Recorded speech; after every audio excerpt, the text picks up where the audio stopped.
जय हिंद defence warriors. Hello, hi, how are you? I hope all are fine. मेरे प्यारे बच्चों, पीपीटीटी के दौरान जब हम सारी चीज देख रहे हैं, एक बात बड़ी निकल करके आ रही है।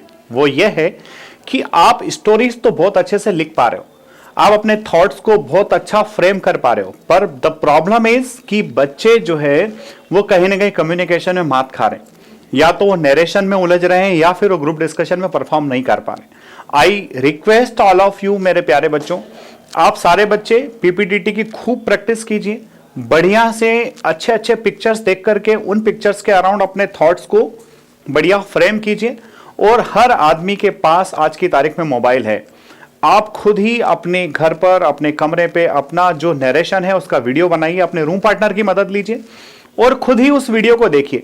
आपको खुद को समझ में आएगा कि कहां गड़बड़ हो रही है। और मेरे प्यारे बच्चों, उन गड़बड़ से परेशान नहीं होना है। देखो, हम जैसे हैं वैसे ही अपने आप को आप एक्सेप्ट कीजिए। आपको जरा भी लोड नहीं लेना है, टेंशन नहीं लेना है कि मैं क्या हूं। आपको यह सोचना है मैं काफी लोगों से अच्छा हूं, मैं कम से कम लखन सर के चैनल से जुड़ा हूं और प्रैक्टिस तो कर रहा हूं। और फिर इतना सेल्फ कॉन्फिडेंस लेने के बाद में जस्ट स्पीक आउट, आप बोलिए, क्योंकि communication is the key to success and practice practice practice. जानते हो यार, किसी आदमी का सीधा हाथ अगर टूट गया तो क्या वो भूख से मर जाएगा? ना, नहीं मरेगा, वो उल्टे हाथ से खाना खाएगा। आप जानते हो इंसान कितना जिद्दी है यार।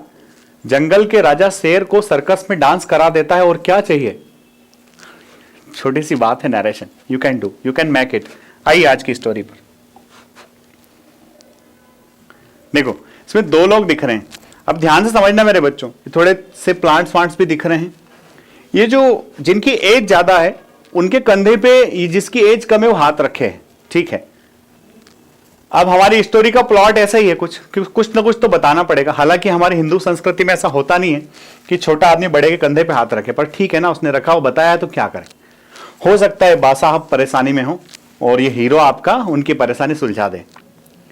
कहीं ना कहीं स्टोरी का प्लॉट आपको समझ में आ गया क्या लिखना है, और लिखना आप लोग जानते हो बढ़िया बेहतरीन तरीके से। चलो, तो अब स्टार्ट करते हैं। नंबर ऑफ कैरेक्टर्स कितने हैं बेटा? 2। नंबर ऑफ कैरेक्टर्स हो गए 2, ठीक है। तो नंबर ऑफ कैरेक्टर्स 2 हो गए। एक की एज बताओ भाई, आपकी एज बताओ। 20 से 22 साल है, सेक्स जो है मेल है, मूड उसका पॉजिटिव है। दादा की एज थोड़ी सी ज्यादा बता दो भाई, 45 से 47 बता दो, है ना, ये भी मेल है, इनका मूड थोड़ा सा टेंशन में। ये आपका हो गया हीरो, ठीक। चलो अब आगे बढ़ते हैं। तो क्या है भाई कि जंगल है, पेड़ पौधे कहीं ना कहीं दिख रहे हैं। तो पेड़ पौधे अगर दिख रहे हैं तो खेती किसानी के आसपास ले जा सकते हैं, गार्डन के आसपास भी ले जा सकते हैं, जहां आप चाहो वहां ले जा सकते हो। ध्यान से सुनना स्टोरी क्या कह रही है। अगर आपको पिक्चर समझ में आ गया हो तो इसको यहीं पॉज करके आप अपनी स्टोरी लिख सकते हो और उसके बाद मेरी स्टोरी देख सकते हो। पर मुझे पता है आपसे रहा नहीं जाता है, आप पहले मेरी पिक्चर देख करके स्टोरी देखते हो और उसके बाद में खुद की स्टोरी दे। सब ठीक है यार। देखो, एक बात का ध्यान रखना बच्चों, हमारी बच्ची इंडियन नेवी के लिए रिकमेंड हुई, राष्ट्रीय तौलानी। और जब मैंने उनसे पूछा कि बेटा how you did it in your first attempt, बोले सर जब क्लास में हम लोग प्रैक्टिस करते थे, मैं सारे लोगों की स्टोरी कॉपी नहीं करती थी, उनकी थीम कॉपी करती थी, उनकी थीम चुरा लेती थी। और थीम ही इंपॉर्टेंट है, क्योंकि सारी दुनिया हमने तो देखी नहीं है, पर जिन जिन लोगों ने देखी है और जिस स्वरूप में देखी है उसमें से अच्छा अच्छा स्वरूप हम ले सकते हैं और अपनी कहानी को आगे बढ़ा सकते हैं। देखो, during the summer vacation Kirpal, a student of agriculture engineering, visited his home town. Kirpal भाई साहब एग्रीकल्चर स्टूडेंट हैं और समर वेकेशन के बाद अपने गांव जाते हैं। He along with his father went around their piece of land. अपने पिताजी के साथ वो अपनी जमीन पे जाता है। Father raised the problem to Kirpal that in spite of best of efforts a particular patch of land does not get irrigated and thus crops are bad in that area. कि तमाम प्रयासों के बाद में हमारी जमीन का कुछ हिस्सा ऐसा है जिसमें हम सिंचाई नहीं कर पाते हैं, ये जमीन सूखी पड़ी रहती है और इस वजह से वहां की हालत खराब है। तो क्या होता है भाई, Kirpal apprise his father of latest irrigation technique and suggested that underground pipe laying system will be suitable for this particular problem।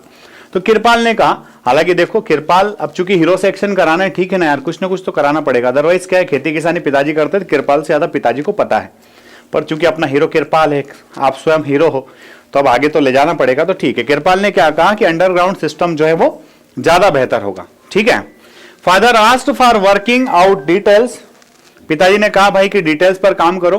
Kirpal prepare the underground network, है ना, calculated the cost involve, contacted the PWD people, hired a contractor and completed the job with minimum expenditure. तो किरपाल ने सारी व्यवस्थाएं की।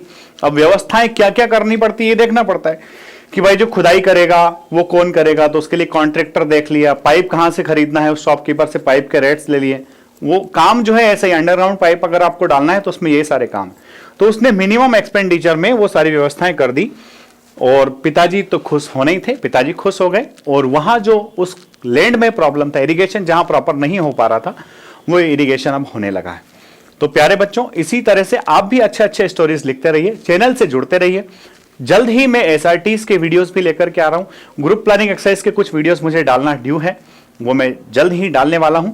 I hope आप लोग बहुत ही बढ़िया तरीके से प्रिपरेशन कर रहे होंगे। प्यारे बच्चों, अपने आप को बस अपडेटेड रहिए, ऑब्जर्वेंट रहिए। हमारे देश में, दुनिया में क्या क्या चल रहा है, किन चीजों पर बहुत ज्यादा बातचीत हो रही है, वो सारी चीजें अपने दिमाग में रखिए और मस्त बिंदास एसएसबी की तरफ आगे बढ़ते जाइए। वीडियो अच्छा लगा है तो इसको जरूरतमंद तक पहुंचाना ना भूलें। जय हिंद, जय भारत, इंकलाब जिंदाबाद, भारत माता की जय।